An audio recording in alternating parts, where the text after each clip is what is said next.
पंढरपूर मंगळवेढा मार्गावरून एक अत्यंत हृदयद्रावक आणि मोठी बातमी समोर आलेली आहे. देवदर्शन करून परतीच्या प्रवासाला निघालेल्या भाविकांवर काळाने घाला घातला आहे. शरदनगर येथे क्रुझर आणि कंटेनरची समोरासमोर भीषण धडक झाली असून या अपघातात 3 भाविकांचा जागीच मृत्यू झाला आहे, तर अनेक जण गंभीर जखमी आहेत. पाहूया या भीषण अपघाताचा एक सविस्तर रिपोर्ट. पंढरपूर मंगळवेढा रस्ता आज रक्ताने माखला आहे. तुळजापूर, गाणगापूर आणि अक्कलकोटचे दर्शन घेऊन समाधानाने घरी परतणाऱ्या ठाणे आणि डोंबिवलीतील भाविकांच्या क्रुझरचा भीषण अपघात झाला आहे.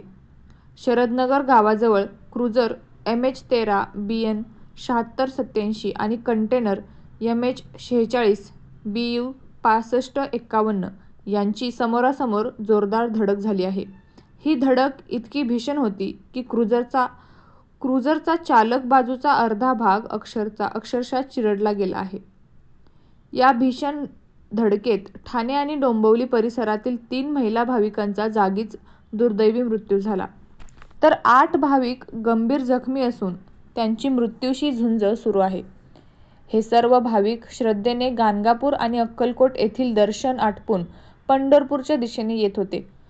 सोमवारी सकाळी अक्कलकोटहून निघालेला हा आनंदाचा प्रवास शरदनगर जवळ रक्तरंजित शेवट पावेल अशी पुसटशीही कल्पना कोणाला नव्हती.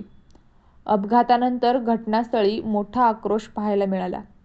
रक्ताने माखलेला रस्ता आणि जखमींचा ओरडण्याचा आवाज ऐकून उपस्थितांचे डोळे पाणावले. अपघाताची माहिती मिळताच मंगळवेढा पोलीस स्टेशनचे पोलीस निरीक्षक दत्तात्रय बोरीगिड्डे आणि त्यांच्या टीमने तात्काळ घटनास्थळी धाव घेतली. पोलिसांनी स्थानिक नागरिकांच्या मदतीने जखमींना तात्काळ रुग्णवाहिकेतून मंगळवेढा येथील सरकारी आणि खासगी रुग्णालयात दाखल केले. मात्र यातील 7 जणांची प्रकृती अत्यंत चिंताजनक असल्याने त्यांना पुढील उपचारासाठी सोलापूरच्या रुग्णालयात हलवण्यात आले आहे. देवदर्शनाच्या आनंदाने भरलेला हा प्रवास एका क्षणात शोककुलतेत बदलला आहे. या अपघातामुळे संपूर्ण सोलापूर जिल्ह्यासह ठाणे डोंबिवली परिसरात मोठी हळहळ व्यक्त होत आहे.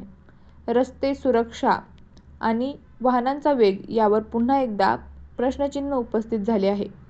अधिक माहितीसाठी पाहत रहा आपला OnePlus मराठी न्यूज चॅनल. धन्यवाद.